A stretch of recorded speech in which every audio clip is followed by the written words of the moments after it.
So you have claimed in many places, Marxist historians who are themselves a product of the colonial English education, they often rule out religion being the causal factor for any of the atrocities committed against Indic civilization. If you take an example, for example, the state of Tamil Nadu, there is an attempt by academicians like to secularize some of the great personalities, like say, for example, Thiruvalluvar or Vallalar, by removing the symbolic identification that show their Indic roots, or by avoiding some of their teachings that show the values derived from Bharatiya civilization. While this is what is happening in academics, if you come to societal environment, there are groups who who go about convincing people that these personalities derive their inspiration from Abrahamic faith, and it was later overtaken by Brahmanism, they call. So, like, what is your opinion about this theft of identity, which is a part of coloniality prevalent in today's society? See, assume for a moment that the intention was to simply take credit for a particular idea. I'd simply say it's at best a minor intellectual property dispute. Forget it. That's not what I'm interested in. But the idea is to sever your roots. And the idea is to push you away as far as possible from your origins. And the idea is to say that we are all divided, and that there is perhaps an internal colonialism here, where one particular fellow with a shikha is going around colonizing everybody else. Now, fortunately, what has happened is, the evidence is something that speaks volumes, and which is why I've tried to be a lawyer as much as possible in presenting the material here. Now, you have to realize how this game works. If any other faith system is involved, do not trace the problem to that particular faith system. Make sure that economics attains importance. But if it happens to be a native faith system that is involved, then make the faith system the central culprit. And then try and sow fissures within it to say, but that faith system itself is the product of internal colonization, wherein it has emerged at the expense of or through the submergence of religious local sub-identities. That's the target here. Now, you will continue to fall prey to this as long as you don't call out Marxism's own tendency to push Western agenda, notwithstanding their argument that they are anti-Western, anti-capitalism. Don't limit your argument only to the scope of economics, go much beyond that. Cultural Marxism is therefore a significant culprit which needs to be examined and dissected further. There is enough literature that's emerging across the world on this particular subject, but independent of what's happened everywhere else, I would want to see what has happened in the Indian experience.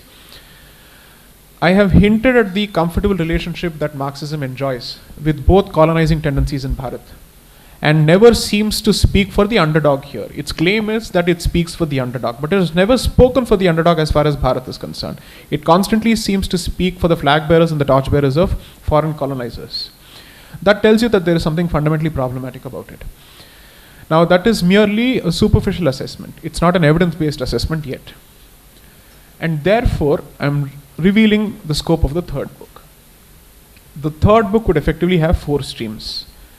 The pre-existing Christian stream, the newly introduced Muslim stream. The third is the cancerous stream called Marxism and communism. I will trace its origins.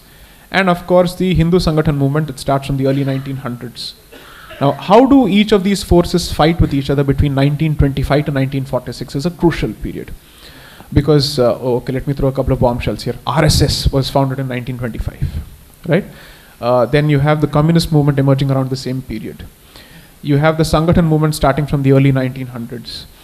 And then you had the Khilafat movement and its successor organizations and movements continuing.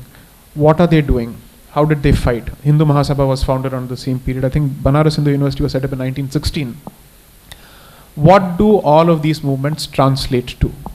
That I will look at with an evidence-based approach in the third book.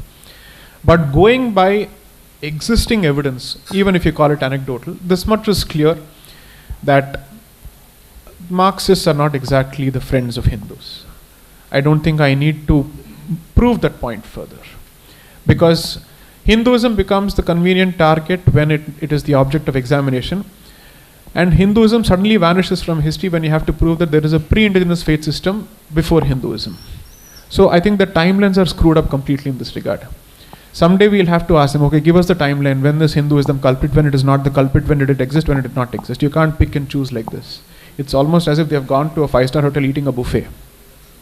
They don't want to present the complete picture. In this regard, obviously, so it's a battle not just on facts, it's also a battle for space for scholarship on alternative viewpoints. So one of the things that I've tried to show in the first book is that there is a very clear attempt to pixelate the scholarship on this particular subject, which disagrees with the Marxist scholarship. And therefore, if there is a voice of dissent here, the voice of dissent in this academic discourse is the non-left voice. And therefore we must be heard. So perhaps what I'm trying to also point to is the politics of academic discourse. If the facts exist and the evidence exists, why is it never allowed to come to the fore? Why don't you ever give the reader an opportunity to make sense of those facts on their own? Allow me to present the dots. Whether the dots ultimately connect and link to emerge with a picture which I want it to, or is it closer to the picture that you're projecting? Let's leave it to the readers. But at the very least, the material must come out. So one of the criticisms that I've received, and a very valid one, and perhaps a well-intentioned one as far as the second book is, that I speak less and the material speaks more.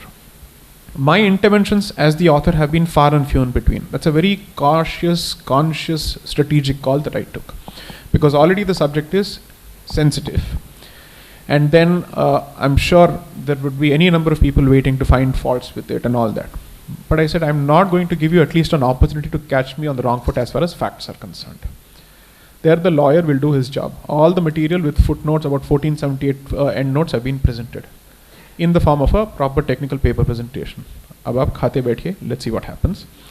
And the only thing that you can do now is to say, no, but it is a multi-dimensional thing. Okay, bring out the other dimensions. And now you explain to the audience, if it's a multi-dimensional thing, why is this particular dimension always missing in your projection? Why do you never present these dimensions?